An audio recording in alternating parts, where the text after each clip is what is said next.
Bueno, saludo nuevamente. Buenos días, por si alguno aún no estaba. Les invito a abrir sus Biblias en Colosenses capítulo 1.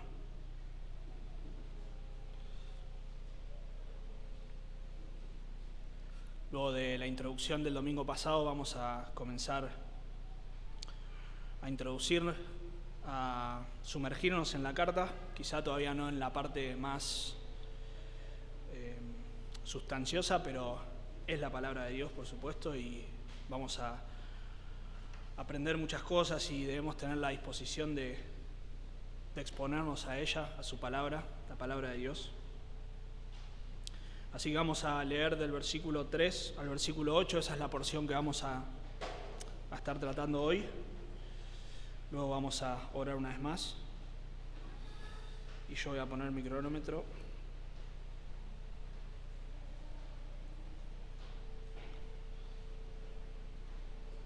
Ahí está. Lo pongo en versión matutina, por las dudas, si no van a ser las 8:30 de la noche y vamos a seguir acá. Muy bien, leemos la palabra de Dios ahí, Colosenses capítulo 1, versículo 3, dice: siempre orando por vosotros, damos gracias a Dios, Padre de nuestro Señor Jesucristo, habiendo oído de vuestra fe en Cristo Jesús y del amor que tenéis a todos los santos, a causa de la esperanza que os está guardada en los cielos, de la cual ya habéis oído por la palabra verdadera del Evangelio, que ha llegado a vosotros, hasta vosotros, así como a todo el mundo, y lleva fruto y crece también en vosotros, desde el día que oísteis y conocisteis la gracia de Dios en verdad, como lo habéis aprendido de Epafras, nuestro consiervo amado, que es un fiel ministro de Cristo para vosotros, quien también nos ha declarado vuestro amor en el Espíritu. Oremos una vez más. Señor, te damos gracias por tu palabra. Señor, reconocemos que la necesitamos de principio a fin, de tapa a tapa, Señor. Toda tu palabra es inspirada, Señor, por ti y por lo tanto es útil para transformarnos a la imagen de Cristo, para tratar con nosotros, para enseñarnos, para exhortarnos, para corregirnos, para que lleguemos, Señor, a la madurez. Por eso te pedimos que en esta mañana, Señor, nos ayudes, en mi caso, Señor, a poder exponerla con claridad, sin añadir, sin quitar, de la mejor manera y más clara posible. Y a todos, Señor, a estar atentos a ella. Todos necesitamos ser transformados por medio de ella. También, Señor, rogamos por aquellos que aún no han llegado, Señor, al conocimiento del Evangelio, que no se han arrepentido, no han confiado en Jesucristo como su Señor y Salvador, que en esta mañana tú utilices tu palabra también, Señor, para salvarles. Te lo pedimos en Cristo Jesús. Amén. Bueno, estaba pensando algunas de las razones por las cuales una iglesia que comienza bien se termina desviando. Como una iglesia que en algún tiempo proclamaba el Evangelio, cantaba el Evangelio como hemos hecho recién, exponía fielmente domingo tras domingo la palabra de Dios, la palabra verdadera del Evangelio, como acabamos de leer. Y como de un día para otro, entre comillas de un día para otro, ya no tiene la palabra de Dios un lugar central.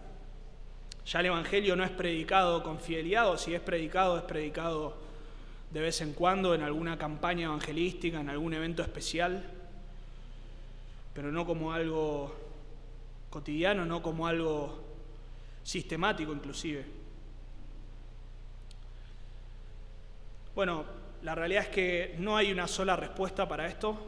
Ya bastante hemos visto en los últimos tiempos en cuanto a las diferentes razones por las cuales una iglesia se puede desviar. Entre ellos podemos ver la ambición de los pastores, de los líderes, e inclusive de la iglesia, porque siempre que hay una iglesia que va tras el dinero o un pastor que ofrece ese tipo de evangelio distorsionado. Detrás hay también personas que anhelan eso, que van porque quieren un intercambio con Dios, una especie de apuesta o una especie de inversión, ¿no? Van a la iglesia para recibir de Dios algo a cambio. Pero hay otras razones también. Vemos que falta de conocimiento y falta de discernimiento, falta de preparación en los pastores, en los líderes, que hacen que pueda filtrar cualquier tipo de enseñanza, cualquier tipo de herejía, cualquier filosofía, y entonces la iglesia finalmente se termina desviando. Otra de las razones puede ser la inmoralidad sexual, otro tipo de pecados. Bueno, la verdad es que hay un montón de razones por las cuales una iglesia se puede desviar, pero quizá una de ellas, y tal vez una de las que más se ve, es que ya no confían en el poder del Evangelio. Ya no confían en el poder del Evangelio. Creen que es importante, creen que tiene su relevancia, pero ya no confían solo en el poder del Evangelio. Algunas iglesias hasta temen llamarse iglesias evangélicas. Ya no se quieren identificar con el Evangelio, ni con ningún movimiento que esté relacionado al Evangelio. O por lo menos no con el Evangelio bíblico. Quizá utilizan el término Evangelio para hablar de otro tipo de enfoques, quizá más ayuda humanitaria, ayuda social, ese tipo de cosas, pero ya no creen en el poder del Evangelio, ya no creen en lo que la palabra de Dios dice sobre el Evangelio en Romanos 1:16, que es poder de Dios para salvación. Claro, tal vez no lo afirmen de esta manera, no se pare alguien un domingo y digan, bueno, hermanos, ya no creemos en el poder del Evangelio, pero con pequeñas decisiones, con pequeñas acciones, empiezan a tomar ese curso, ya no confían en el poder del Evangelio, ya no creen en la suficiencia de las Escrituras, ya no creen en la suficiencia de Cristo para la vida del creyente, ya no creen en que la meta del creyente debe ser transformado más y más a la imagen de Cristo. Hay otras metas para el creyente: salud emocional, salud relacional, salud financiera, pero no ser transformado a la imagen de Cristo. Por eso ya no se preocupan en conocer, en profundizar y en proclamar el Evangelio de Cristo, sino empiezan a aceptar tal vez a la psicología, la sociología, el estudio de qué es el comportamiento de las masas, qué es lo que quieren, qué es lo que persiguen. Entonces nosotros nos amoldamos ahora a eso. El marketing, el pragmatismo, bueno, y todo esto ocurre cuando dejamos de confiar en el poder del Evangelio. Y eso es lo que vamos a ver en esta mañana. La palabra de Dios nos exhorta a que debemos ser una iglesia que confía solo en el poder del Evangelio, solo en el poder del Evangelio. Y vamos a ver dos aspectos del poder del Evangelio que nos van a estimular, que nos van a ayudar a poder confiar solo en el poder del Evangelio. Y en primer lugar vamos a ver el poder transformador del Evangelio, el poder transformador del Evangelio. Vemos ahí en versículo 3, acabamos de leer: siempre orando por vosotros, damos gracias a Dios Padre nuestro Señor Jesucristo, habiendo oído de vuestra fe en Cristo Jesús y del amor que tenéis a todos los santos a causa de la esperanza que os está guardada en los cielos. Vemos ahí que esta oración o este párrafo se da en el contexto de una oración o de una constante oración, de una actitud del apóstol Pablo y de Timoteo también, porque fíjense que ahí es plural, siempre orando por vosotros, damos gracias. Entonces ahí se incluye también Pablo y Timoteo. Y entonces vemos que esto se ve dentro del contexto de una oración y después vamos a retomar esto antes de terminar este punto. Pero esta oración implica algo muy importante y es el reconocimiento del obrar de Dios en las personas. Por eso es que Pablo y Timoteo dan gracias a Dios en sus oraciones, porque evidentemente Dios tiene mucho que ver y tiene todo que ver en la salud espiritual de sus hermanos. Ahora, un detalle ahí también es que Pablo llama a Dios el Padre de nuestro Señor Jesucristo, y eso incluye tanto a Pablo y a Timoteo como a los colosenses. Y esto quiere decir que los colosenses, Pablo y Timoteo, tenían como Señor a Jesucristo. Y esto es importante porque no es que el señorío de Cristo sea un asunto secundario, un peldaño más en la vida cristiana o una opción deseable para los creyentes. No es que vos podés ser o tener a Jesucristo como tu Salvador y luego en algún momento de tu vida tenerlo como Señor, sino que para ser un verdadero creyente, Cristo debe ser tu Salvador, pero también tu Señor. Y eso es lo que Pablo y Timoteo podían ver, podían notar en los hermanos de Colosas, y por lo cual daban gracias a Dios y reconocían que Dios estaba obrando en ellos, que era Dios el que estaba produciendo esto en los colosenses. Pero fíjense que esta gratitud y este gozo que había surge de un informe que había recibido tanto Pablo como Timoteo de Epafras.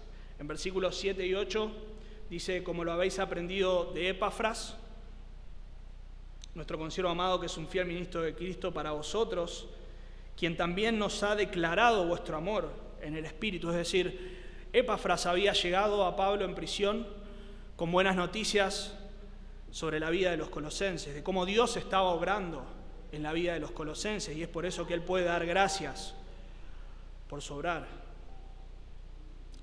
Y si observan ahí en versículo 4, dice: habiendo oído, es decir, habiendo oído de Epafras este informe, de vuestra fe en Cristo Jesús, del amor que tenéis a todos los santos a causa de la esperanza. Fíjense esta triada: fe, amor, esperanza. Es una triada muy común de ver, sobre todo en las epístolas. En 3 ocasiones figuran juntas en un versículo, pero hay un montón de otras veces donde en un párrafo, tal vez en un capítulo, se mencionan a las 3. Solamente les menciono 1 Corintios 13:13, 1 Tesalonicenses 1:3, donde Pablo dice que ellos sin cesar se acuerdan delante de Dios, algo similar a lo que hacen con los colosenses, de la obra de vuestra fe, del trabajo de vuestro amor y de vuestra constancia en la esperanza. Ahora, esto es muy común de ver sobre todo en las epístolas del Nuevo Testamento.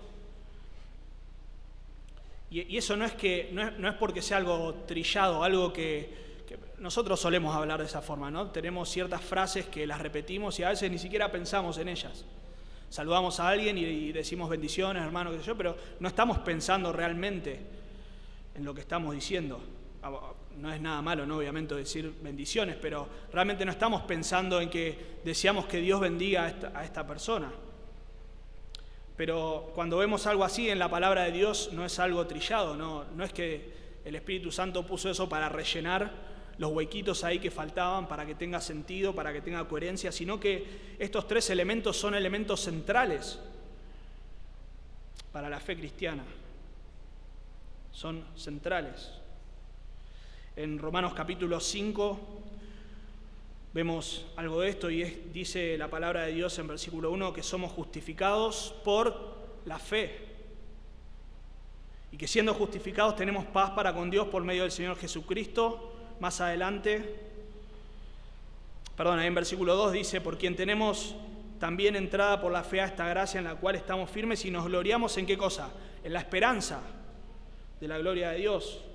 Versículo 5: y la esperanza no avergüenza, porque el amor de Dios ha sido derramado en nuestros corazones. La combinación fe, esperanza y amor. Según este texto que acabamos de citar, el creyente es justificado por fe, se le otorga la esperanza y recibe mediante el Espíritu Santo el amor de Dios. El amor de Dios en el sentido de que somos ahora objetos del amor de Dios, pero también en el sentido de que ahora, por medio del Espíritu Santo, nosotros podemos amar. Así que estos tres elementos, fe, esperanza y amor, están presentes continuamente en el Nuevo Testamento, y es porque tienen un lugar central para la fe cristiana. Pero fíjense, ahí en versículo 4 habla de la fe de los colosenses. Entonces Pablo había recibido buenas noticias de la fe de los colosenses. Bueno, a veces con esta palabra fe se refiere al conjunto de creencias. Eso lo vemos en Judas 3, ya lo hemos visto. Dice que contendáis ardientemente por la fe que ha sido dada una vez a los santos. Pero en este caso está hablando de la fe subjetiva, de la fe que una persona tiene, en este caso para con Dios. Bueno, la fe es eso, es creer, es confiar. No es sencillamente creer en el sentido de asentir a ciertas verdades, sino que tiene más este sentido de confianza, de aferrarte a algo. El autor de Hebreos define a la fe de la siguiente manera. Y es como si el autor de Hebreos tuviese un diccionario en la mano y dice, acá está, fe. No es así, ¿no? Pero pareciera, porque dice, es pues la fe, la certeza de lo que se espera, la convicción de lo que no se ve. Entonces el autor de Hebreos nos define qué es la fe, qué ingredientes tiene la fe: certeza, convicción, no solamente afirmar algo, no solamente decir, sí, está bien, yo lo creo, sino certeza, convicción. Versículos más adelante el autor de Hebreos nos dice la importancia, el lugar que tiene la fe. Versículo 6 dice entonces, pero sin fe es imposible agradar a Dios, es decir, sin fe no podemos agradar a Dios. Entonces la fe no es algo más en lo que podríamos llamar, entre comillas, religión cristiana. La fe es un elemento central. Sin fe no podemos agradar a Dios. La salvación es por la fe en Cristo Jesús. Romanos 3, 22 dice que la justicia de Dios por medio de la fe en Cristo Jesús, para todos los que creen en Él. Y si observan ahí en versículo 4 dice vuestra fe en Cristo Jesús. En Cristo Jesús. Acabamos de leer Romanos. Justicia de Dios por medio de la fe en Cristo Jesús, para todos los que creen en Él. Esto quiere decir que la fe en sí no es algo bueno, o no es lo que salva en sí. Es decir, hay mucha gente que tiene fe en un montón de cosas. La fe en sí misma no es una virtud. Cuando la entendemos como sencillamente la capacidad de creer, el factor fundamental que hace que la fe sea una fe salvífica, una fe bíblica, es en dónde está situada, ni siquiera qué tan grande es la fe. Porque el Señor dijo que si tuviésemos fe como como grano de mostaza, ni siquiera es cuán robusta sea, sino dónde está colocada, y es en Cristo Jesús. En Cristo Jesús. Colocada en la persona de Cristo. ¿Quién es Él? La roca sólida, el fundamento firme, el Dios glorioso, el Dios supremo. Colocado en la obra, esta fe colocada en la obra de Cristo, en el sacrificio suficiente, perfecto de Cristo Jesús para el perdón de pecados. Ahora, si ustedes recuerdan, el domingo pasado vimos algo del contexto donde estaban situadas esta ciudad de Colosas, y hemos visto que aparentemente esta gente y probablemente muchos de los colosenses que estaban en la iglesia antes eran personas de fe. Quizá antes eran personas de fe. Claro, no una fe bíblica, una fe en Jesucristo, sino otro tipo de fe. Hemos hablado de que en esta ciudad había una mezcla de paganismo con misticismo, judaísmo, diferentes tipos de religiones. Entonces podemos hablar de que ellos habían desarrollado una fe multifacética, una especie de ensalada, dijimos también, de creencias y supersticiones. Entonces esta era una gente de fe. Probablemente muchos de los que ahora pertenecían a la iglesia de Colosas habían sido personas de fe. Pero esa fe que mencionamos recién, que le da lo mismo Jesús, Buda, lo que sea, quizás este era el tipo de personas que vemos hoy por la calle, que cuando pasan por una iglesia se persignan, pero que después consultan a los astros, que van para que le lean las cartas, que leen el horóscopo, que se hacen ver por un vidente o brujo, que tienen una estatua de Buda ahí en la puerta de su casa o en la entrada, que rezan al gauchito Gil, que le juegan al 73 a la quiniela porque soñaron con un rengo. Gente de fe, mucha fe, demasiada fe, pero en el lugar incorrecto. Pero los colosenses habían sido impactados por el Evangelio de Cristo. Por eso el apóstol no exalta el hecho de que ellos tengan fe solamente, sino de que esta fe esté en Cristo Jesús. Ellos habían recibido este don de la fe, que la palabra de Dios nos enseña que es un don de Dios. Su fe era una fe genuina en el Evangelio de Cristo. Ahora, esta fe no solamente es una fe podemos decir, como de ingreso a la religión. Esta fe no es una fe que necesitamos solo para comenzar nuestra vida cristiana, sino que es una fe que necesitamos para todo nuestro peregrinar.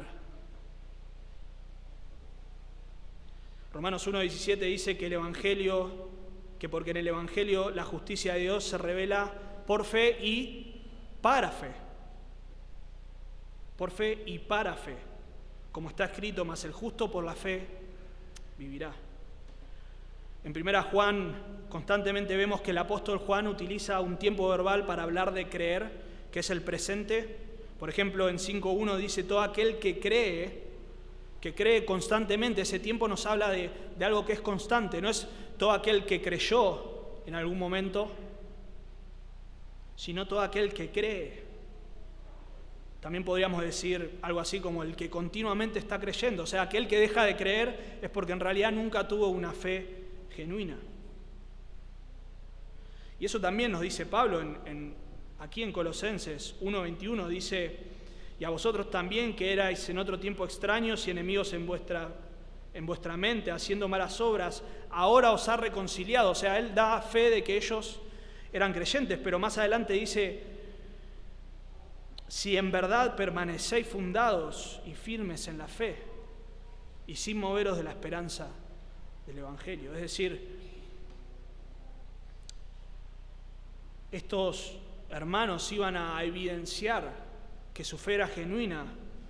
¿De qué manera? Si permanecían firmes en la fe. Y bueno, parte de esto es por lo cual él les escribe, ¿no? Para alentarlos, para estimularlos, para advertirlos sobre las falsas enseñanzas que atentaban también contra su fe.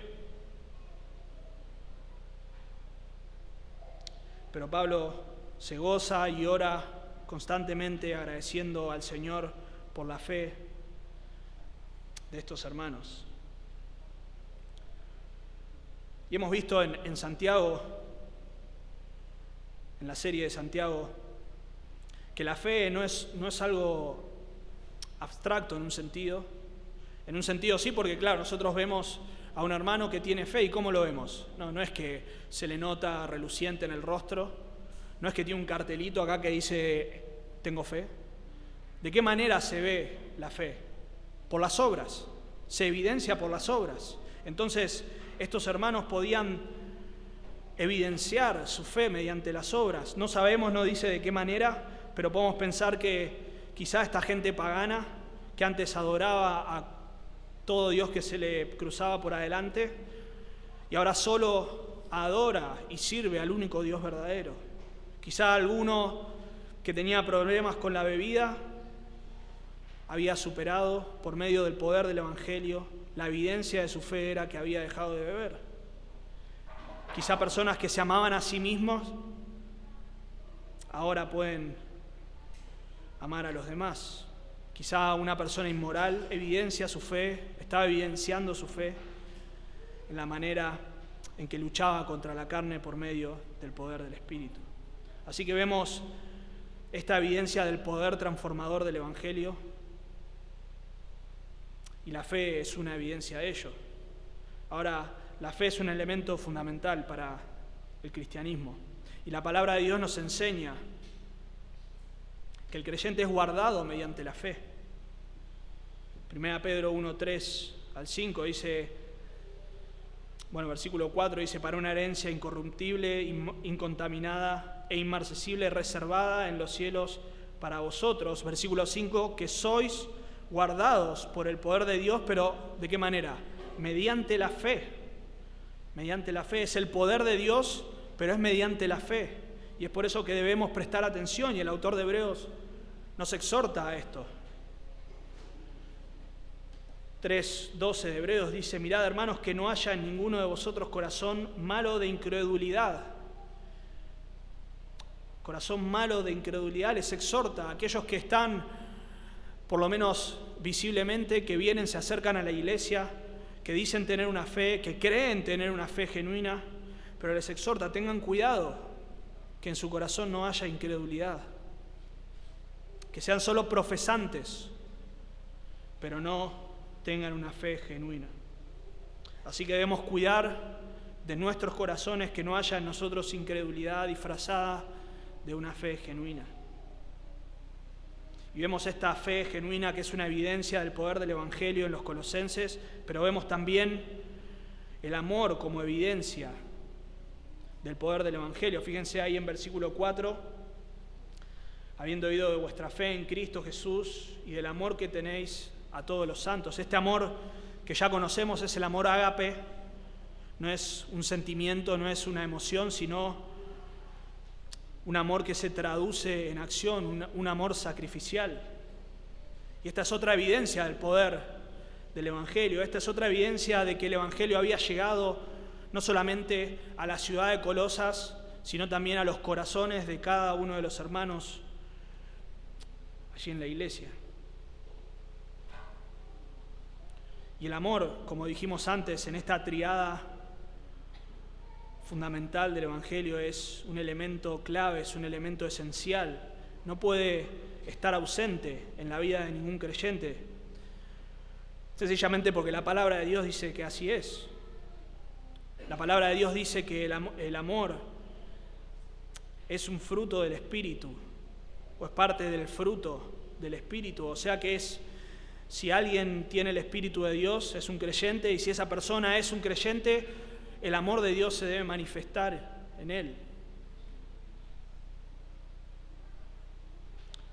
En versículo 8 nos habla de que este amor es justamente un fruto del Espíritu, es un amor en el Espíritu, en el Espíritu.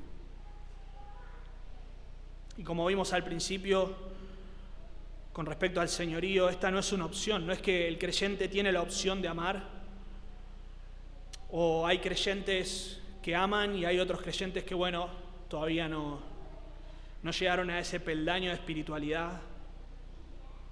1 Juan 4, versículo 8 dice que el que no ama no ha conocido a Dios, porque Dios es amor. El que no ama no ha conocido a Dios. No es que el que no ama todavía no ha desarrollado su don de amar, o no ha desarrollado la capacidad, o todavía no ha tomado la decisión de consagrarse y amar a sus hermanos, sino que el que no ama no ha conocido a Dios. Más adelante en versículo 16 dice Juan, y nosotros hemos conocido y creído el amor que Dios tiene para con nosotros. Dios es amor. Y el que permanece en amor, permanece en Dios y Dios en él.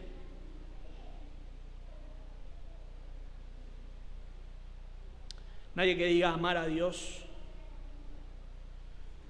y se identifica como un cristiano, por más piadoso que parezca, por más santo que se muestre, si no ama a los hermanos, entonces no es un verdadero creyente. No es opcional, no es deseable, no es preferible. es una evidencia del poder del Evangelio. Al igual que la fe, el amor es un elemento que se puede medir, que se puede ver. ¿De qué manera? También por la forma en que actúa. El amor de Dios se manifestó en su obrar. Juan 3:16, el versículo quizás más conocido de la Biblia, dice: porque de tal manera amó Dios al mundo que ha dado a su Hijo unigénito. 1 Juan 3:16 también, en esto hemos conocido el amor. ¿De qué manera? En que Él puso su vida por nosotros. Es decir, el amor se manifiesta en un obrar. Por eso es que el creyente debe manifestar y manifiesta. El amor del creyente se manifiesta en obrar. O sea, nosotros no podemos decir que amamos a los hermanos solamente porque tenemos un lindo sentimiento hacia ellos. Si nosotros tenemos un lindo sentimiento hacia ellos, pero con nuestras acciones no los estamos priorizando, no los estamos amando, entonces estamos mintiendo.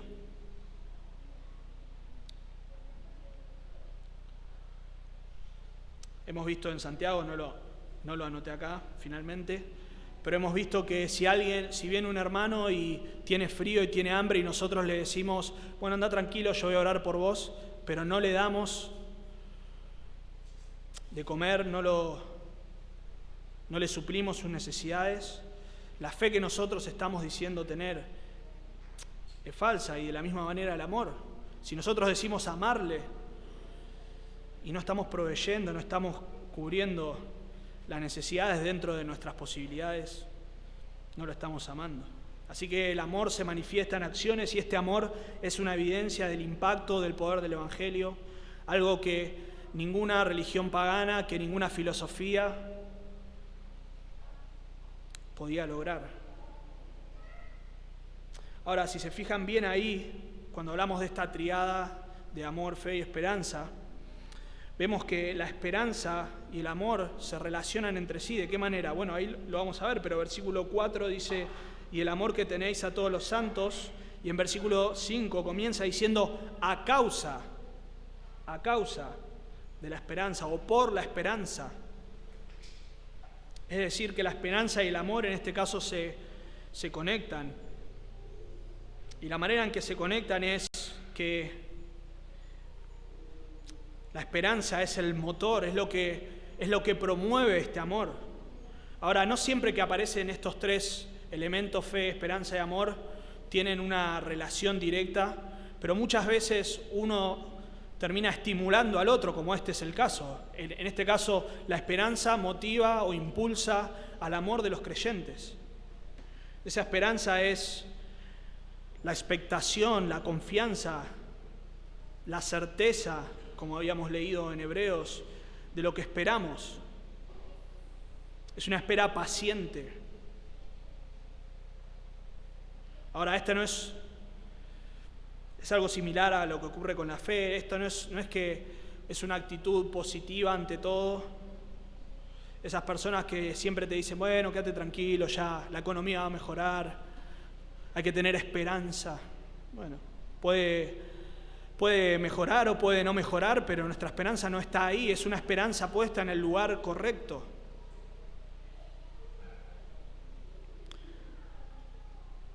Según versículo 27 del capítulo 1 dice que Cristo es nuestra esperanza, Cristo en vosotros, la esperanza de gloria. Y esto es lo que hemos recibido por medio del Evangelio, también es parte del impacto del Evangelio en la vida de los colosenses y en nuestras vidas también. En otro tiempo dice Efesios que nosotros estábamos sin Cristo,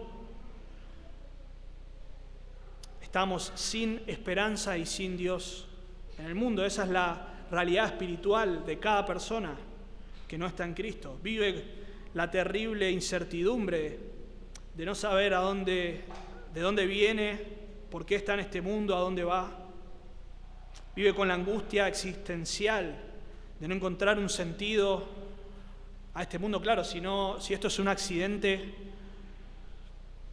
entonces no hay sentido, nada tiene sentido. Viven con el temor insoportable de no saber qué pasará con su alma luego de morir. Y esto es lo que ofrecen las filosofías, eso es lo que ofrecen las religiones. Inclusive uno le puede preguntar a alguien de X religión qué va a pasar con su alma luego de morir, y en muchos casos te dicen no lo sé, o estoy trabajando en eso. Si me sigo esforzando, tal vez pueda llegar al cielo. Pero la esperanza del Evangelio nos da certeza. La salvación es segura. No hay forma de que eso no ocurra. Tenemos paz para con Dios y hemos recibido esperanza. Ahora, esta esperanza está segura, está conservada para nosotros, dice ahí, a causa de la esperanza que os está guardada en los cielos. Esa palabra guardada habla de algo que está reservado para nosotros, que está asegurado, pero también que está reservado para nosotros, es decir, que estamos aguardando, o mejor dicho, la esperanza nos aguarda a nosotros, la bendición del cielo nos aguarda a nosotros, pero nosotros deseamos tenerla y estamos esperando ansiosamente, y eso nos motiva y eso nos impulsa a amar a nuestros hermanos. Mateo 6:20 dice que debemos hacer tesoros en el cielo. ¿Por qué? Porque ahí ni ladrones pueden hurtar, ni la polilla ni el orín pueden corromper. Está segura nuestra esperanza. Pedro dice en 1 Pedro, capítulo 1, que hemos recibido de Dios esta bendición, esta herencia, una esperanza viva, una herencia incorruptible, incontaminada e inmarcesible, reservada en los cielos para vosotros. Y esta esperanza ha llegado por medio del Evangelio de Cristo. Vemos ahí en versículo 5, de la cual ya habéis oído por la palabra verdadera del Evangelio. La palabra verdadera del Evangelio. En una cultura donde se prioriza todo lo portentoso, todo lo milagroso, donde si no hay milagro, entonces el Evangelio no está ahí, supuestamente, vemos que aquel que trae esperanza es el Evangelio, la palabra verdadera del Evangelio, la palabra veraz del Evangelio, la única veraz, la única señal que señala el camino verdadero de salvación, Jesucristo.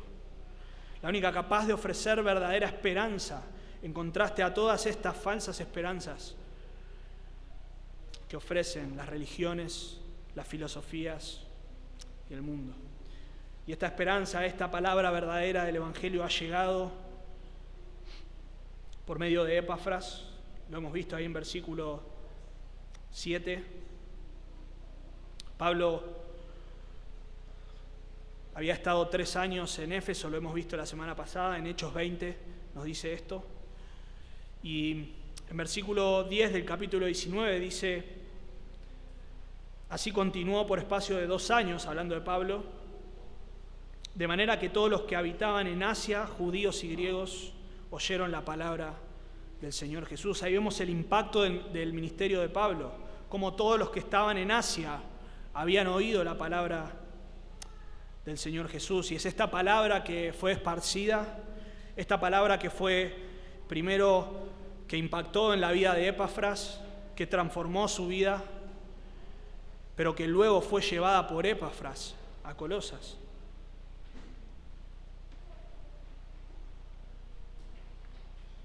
Recuerden que Pablo no conocía a los colosenses, tampoco a ninguno de las iglesias que estaban ahí cerca, como la iglesia de la Odisea. Vemos ahí en 2.1 que dice eso, que ellos no habían visto su rostro, es decir, no se conocían personalmente, sino que el Evangelio llegó por medio de Epafras. No sabemos de la manera en que llegó Epafras a conocer el Evangelio. Probablemente él se haya acercado a Éfeso o a alguna de las zonas cercanas a Éfeso en este lapso de los 3 años que estuvo Pablo ministrando ahí, donde la palabra corrió por toda Asia. Probablemente Epafras haya sido alcanzado por el Evangelio, impactado por el poder del Evangelio en ese lapso de tiempo, y haya sido él el que llevó el Evangelio a Colosas. Ahora, pensamos en esta relación esperanza-amor, la esperanza como el motor de la esperanza, la esperanza como el motor del amor, ahí está. Y vemos que no es el único caso en el que la esperanza promueve algo en la vida del creyente. En 1 Juan 3 dice que la esperanza promueve la purificación. Como nosotros vamos a ver al Señor, vamos a estar en presencia del Señor y vamos a ser como Él es. Entonces esta esperanza, dice Juan en versículo 3, el que tiene esta esperanza en Él se purifica a sí mismo, así como Él es puro. No es que nosotros esperamos algún día ser como el Señor, un día vamos a ser ya sin pecado, vamos a ser glorificados. Entonces nosotros ahora aprovechamos y pecamos lo más posible, porque ya algún día no voy a poder pecar más. No, si nosotros esperamos y anhelamos ser como el Señor, ya sin pecado, y estar en su presencia, entonces nosotros nos purificamos constantemente, luchamos contra la carne. De la misma manera, la esperanza de un día estar todos juntos en el cielo, alabando al Señor, adorándole, teniendo comunión perfecta unos con otros, pero también con el Señor, gozando de un amor perfecto, debe llevarnos a nosotros ahora a amarnos más y más. No es que debemos pelearnos lo más posible ahora porque un día ya no vamos a pelearnos más, entonces aprovechemos, sembremos cizaña. Debemos amarnos ahora, debemos tratar de achicar la distancia entre lo que va a ser ese amor perfecto con el amor imperfecto que estamos experimentando ahora, que obramos. Ahora sí que este Evangelio había impactado en la vida de los colosenses y Pablo podía recibir buenas noticias de la fe, del amor, de este amor promovido por la esperanza. Y este amor también impactó y lo vemos en la vida de Pablo, en la vida de Timoteo, en la vida de Epafras. Este apóstol que anteriormente, como dice ahí en Hechos 9, respiraba amenazas y muerte contra los discípulos, ahora ora constantemente. Ahora espera buenas noticias de sus hermanos, ahora está preocupado por la salud espiritual de sus hermanos. Ahora se encarga de ellos, aunque no hayan visto su rostro, aunque no los conozca personalmente. Aquel que antes era fariseo, aquel que se jactaba de ser circuncidado al 8º día, del linaje de Israel, de la tribu de Benjamín, aquel religioso, ahora ama a sus hermanos, fue impactado por el poder del Evangelio, tiene todo eso como basura en pos de conocer a Cristo y de amar a sus hermanos. Pero este Timoteo, que había sido instruido por su abuela, por su madre, en la palabra poderosa del Evangelio, aquel que había sido instruido en la palabra que tiene poder, que es suficiente, ahora estaba orando, preocupándose por sus hermanos.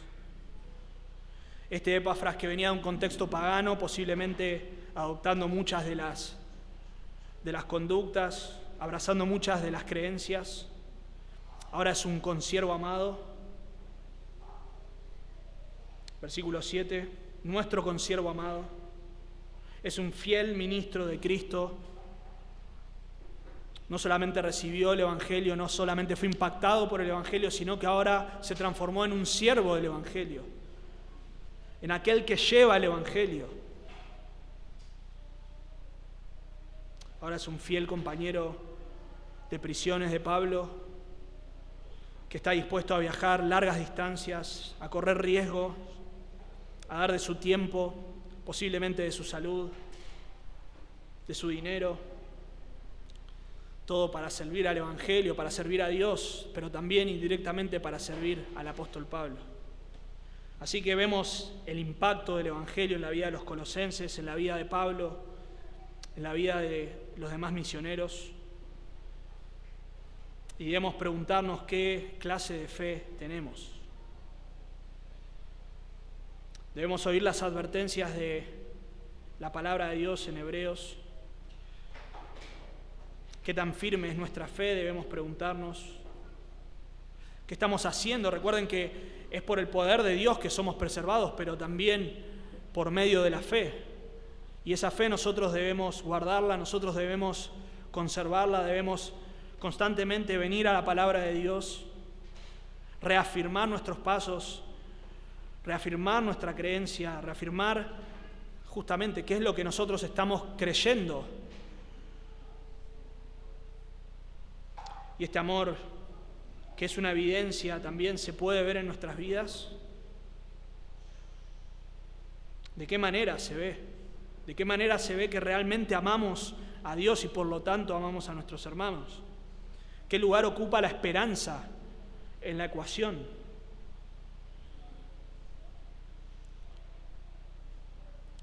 Por eso vemos el poder del Evangelio en la manera en que ha impactado a estos hermanos, el poder transformador del Evangelio. Pero en segundo lugar vamos a ver, y más breve, el poder de la expansión del Evangelio. El poder de la expansión del Evangelio. Fíjense ahí en versículo 6, dice que esta palabra verdadera del Evangelio ha llegado a vosotros, a los colosenses, así como a todo el mundo, y lleva fruto, y crece también en vosotros desde el día que oísteis y conocisteis la gracia de Dios en verdad. Ha llegado a todo el mundo. A todo el mundo. Bueno, ahí esa frase a todo el mundo claramente es una hipérbole. No es que cada persona que haya vivido en el siglo I ha escuchado el Evangelio. Muchos han muerto sin escuchar el Evangelio, pero esta es una referencia al alcance universal del Evangelio, en el sentido que el Evangelio es predicado a todas las naciones y poco a poco se va esparciendo por todo el mundo. Colosenses 1:23 dice, el cual se predica en toda la creación. Hay otra referencia, toda la creación que está debajo del cielo. Romanos 1:8 también nos habla de que este evangelio o la fe de los romanos en este caso se divulga por todo el mundo. Lo mismo 1 Tesalonicenses 1:8. Esta fe se va expandiendo más y más por todo el mundo. Aquello que comenzó en una zona geográfica se va expandiendo más y más. Ahí las palabras llevar fruto y crecer nos hablan también de la expansión, quizá en diferentes sentidos. La palabra ahí llevar fruto habla de lo que el Evangelio produce en la vida de las personas. Esto que acabamos de ver en el primer punto. Es el poder del Evangelio que fructifica. En las parábolas, nuestro Señor nos habla de que el Evangelio o la palabra del reino es como ¿qué cosa? Como una semilla. Y que aquella que cae en tierra fértil, ¿qué hace? Crece y fructifica. Eso es lo que pasa con el Evangelio cuando llega a la vida de una persona. Produce fruto. Produce fruto. Aquel, como hemos visto antes, que quizá era conocido por su carácter inmoral, ahora el Evangelio ha llevado a su vida y produce fruto. No puede ser igual que antes. No puede ser igual que antes. Puede luchar con las mismas cosas en un sentido obvio, y lo va a hacer seguramente, pero el Evangelio produce fruto. Esto hace un contraste con lo que vamos a ver en algún momento en capítulo 2, versículo 23, que mencionamos la semana pasada en cuanto a las religiones, en cuanto a las filosofías de este mundo, que dice Pablo que no tienen valor alguno, no tienen impacto alguno contra los apetitos de la carne, pero el Evangelio produce fruto, transforma la vida del creyente. Pero hay la otra palabra que habla de que crece, versículo 6, y crece, es algo similar, pero posiblemente apunta más al hecho de cómo se va expandiendo, de cómo el Evangelio va llegando a más personas. Y tiene un doble sentido. Habla de cómo se expande en el mundo, pero también dice, como en vosotros, también así en el mundo. O sea que crece y se expande, fructifica y se expande en la iglesia de Colosas, pero también en el mundo. Y eso nos habla del impacto del testimonio del Evangelio, de la palabra del Evangelio, cómo va llegando más y más a más personas. Ahora, en la dimensión universal, podemos ver que el Evangelio de Jesucristo tiene el propósito de llegar a todo el mundo. A todo el mundo. Mateo 28, en la Gran Comisión, vemos que el Señor dijo, por tanto, id y haced discípulos a todas las naciones. A todas las naciones. Hechos 1, 7 y 8, leo solamente la última parte del versículo 8, cuando el Señor dice que recibiréis poder cuando haya venido sobre vosotros el Espíritu Santo y me seréis testigos en Jerusalén, en toda Judea, en Samaria y ¿hasta dónde? Hasta lo último de la tierra. Ese es el plan de Dios, que el Evangelio se expanda, que llegue a más y más lugares, que crezca, que fructifique. Ahora, mencionábamos ahí recién Hechos, y el Señor ordenó que el Evangelio sea expandido por todo el mundo. Y si leemos todo Hechos, y vamos a hacer un brevísimo pantallazo, pero si leemos todo Hechos vemos que hay una constante tensión, porque hay diferentes factores que van haciendo que cuando vamos leyendo Hechos nos damos cuenta que hay trabas para que el Evangelio crezca. Aquello que el Señor se había propuesto hacer, aquello que el Señor había mandado para su iglesia, comenzaba a tener obstáculos. Sin embargo, constantemente Lucas, el autor de Hechos, nos deja una nota para que nosotros sepamos que el Evangelio estaba creciendo, se estaba expandiendo. En 3 ocasiones usa la misma palabra acá que usa en Colosenses, Pablo. Versículo 7 del capítulo 6 de Hechos dice, y crecía la palabra del Señor, y el número de discípulos se multiplicaba. Versículo 24 del capítulo 12, pero la palabra del Señor crecía y se multiplicaba. 19:20, así crecía y prevalecía poderosamente la palabra del Señor. Hay otras 3 referencias que nos hablan de este crecimiento, de esta expansión.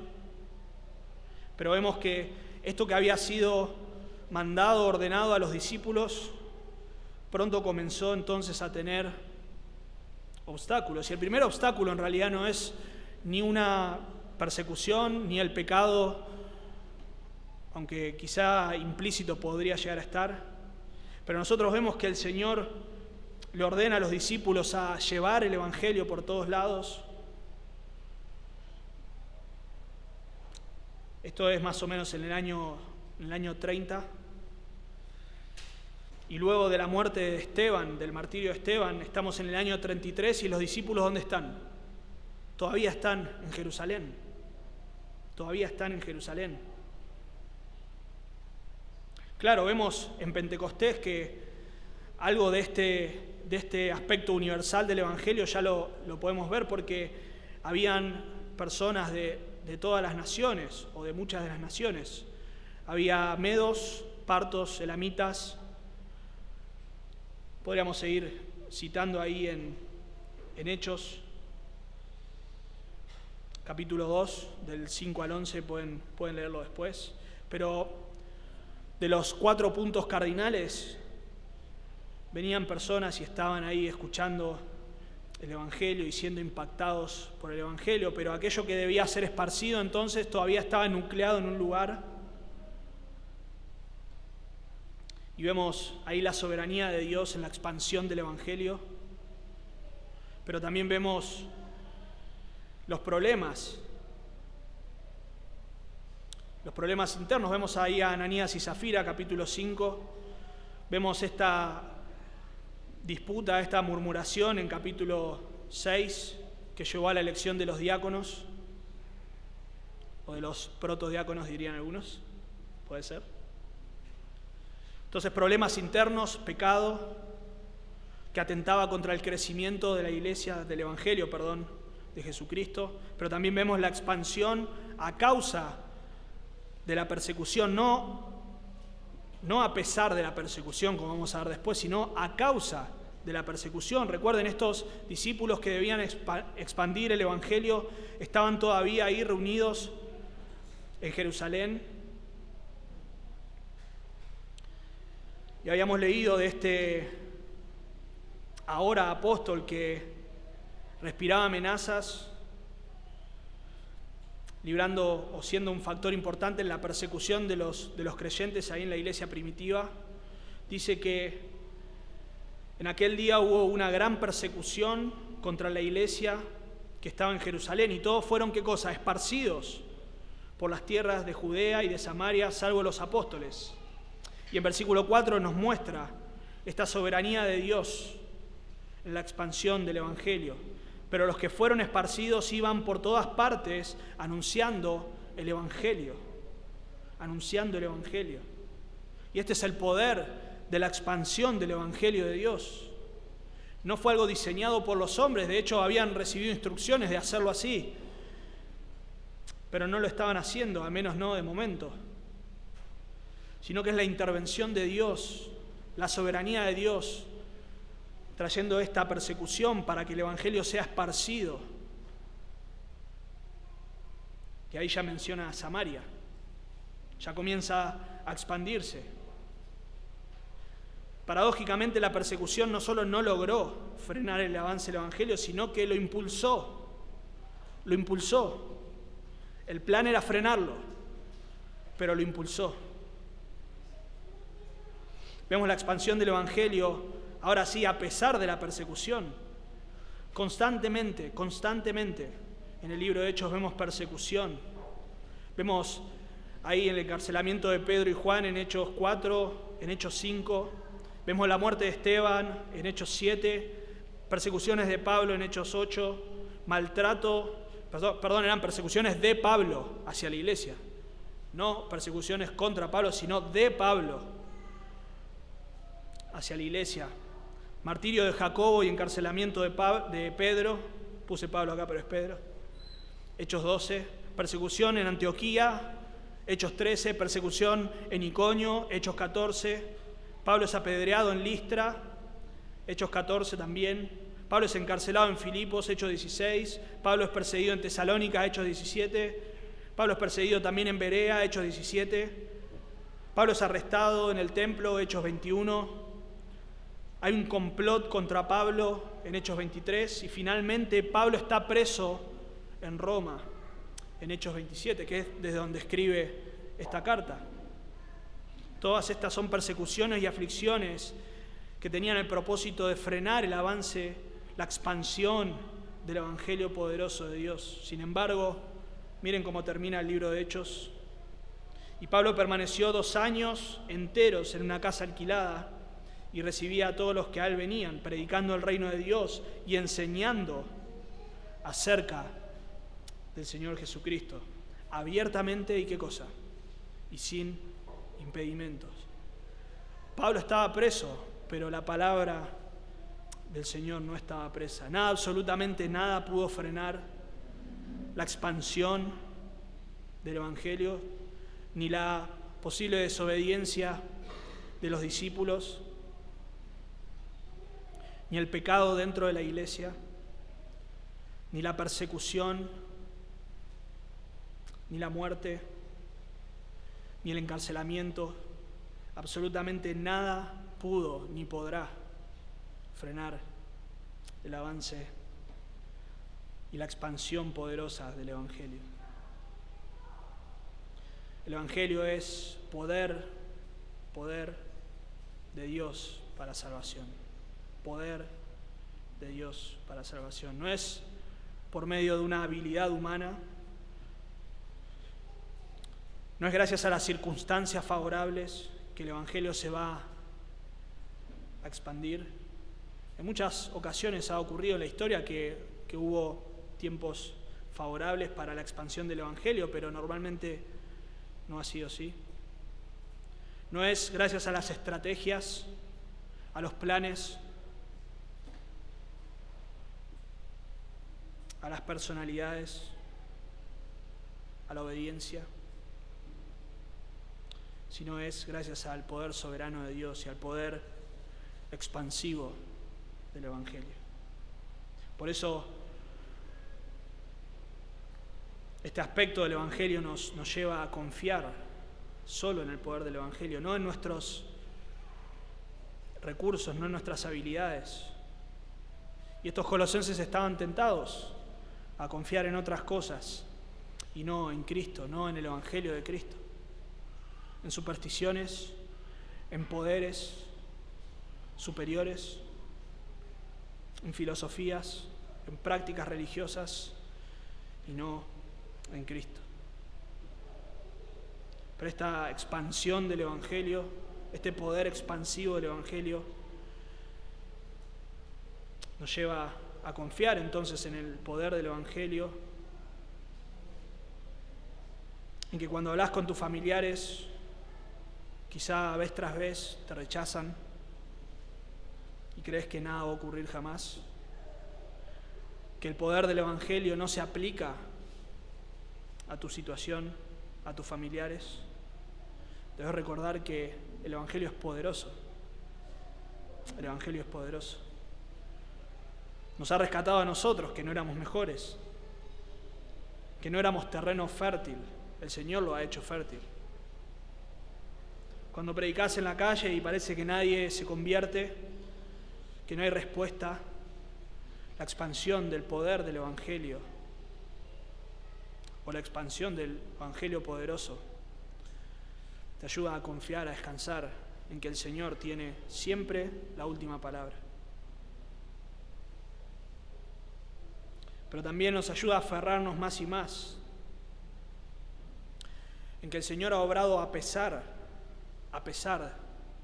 de la desobediencia humana. A pesar de nuestra negligencia en compartir el Evangelio, el Señor ha obrado. No es gracias a nosotros que el Evangelio hoy está aquí, sino a pesar de nosotros. El Señor trajo el Evangelio a nuestro continente, a nuestro país, a nuestra provincia, a nuestra ciudad, gracias y solo gracias a su poder, a pesar de nosotros, por su soberana voluntad. Pero también nos tiene que ayudar, cuando pensamos en este poder expansivo del Evangelio, a no temer ante la persecución. Claro, hoy no vivimos en un clima 100% hostil, quizá como en algunos lugares del mundo. Sí es hostil, obviamente es hostil, pero no al punto de la persecución o de la muerte, todavía. Pero quizá eso llegue, y aún si no llega, otros tipos de persecuciones que sufrimos, debemos saber que el Señor ha utilizado la persecución para el mayor crecimiento del Evangelio. Y también que Dios ha sostenido a los creyentes inclusive aquellos que han muerto en el Señor los ha sostenido, los ha mantenido firmes. Así que debemos confiar solo en el poder del Evangelio, en ese poder que transforma vidas, en ese poder que transforma, como cantamos, al más vil pecador, y a ese Evangelio poderoso que se está expandiendo más y más, no gracias a nosotros, sino gracias al poder que tiene, el poder de Dios para salvación. Y para terminar, si aún no has sido impactado por el poder del Evangelio, si lo conoces en el sentido de que lo has escuchado una y otra vez, pero no te has rendido a los pies de Cristo, debes reconocer que hay en nosotros, y somos pecadores, cada uno de nosotros. Vos y yo somos pecadores. Es lo que la palabra de Dios dice y es lo que la experiencia también comprueba. Debes reconocer tu pecado y debes reconocer la gravedad del pecado. Y es que El pecado no es grave solamente porque te daña a vos o daña a tu entorno, a tus familiares, porque te aísla de los demás. Ese no es el verdadero problema del pecado, y el verdadero problema del pecado es que ofende a un Dios santo, que no puede tener relación alguna con el pecado.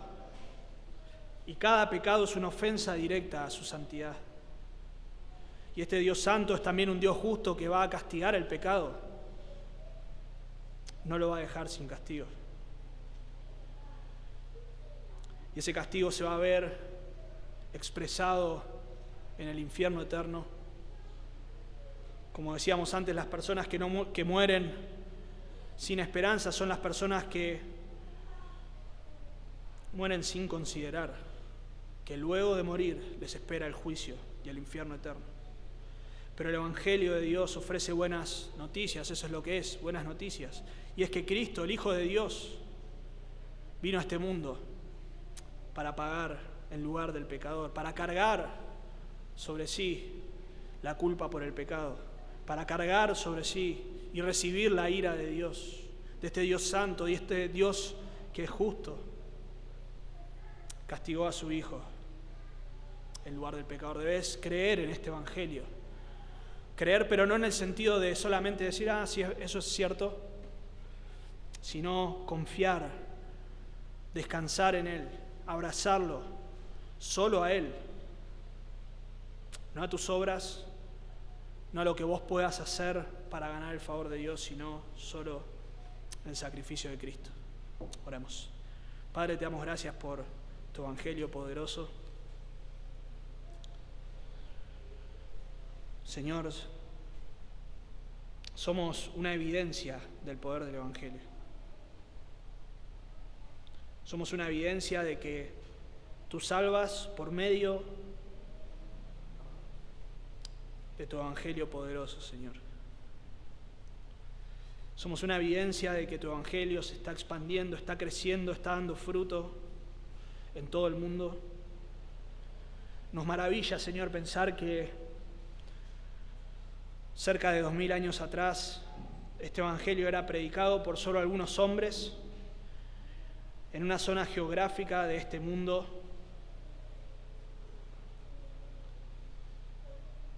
Y nos asombra pensar, Señor, en cómo tú en estos casi 2000 años has hecho de manera impresionante, Señor. Has obrado de formas que quizás solo nos enteremos en el cielo.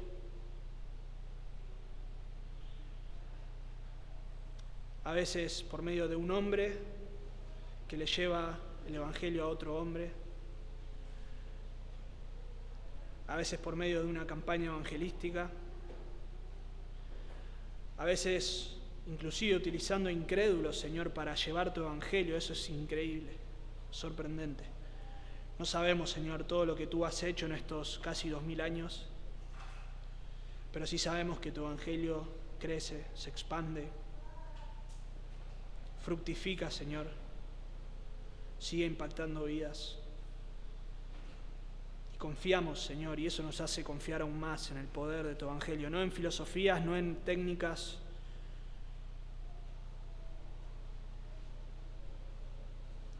sino en el poder de tu Evangelio.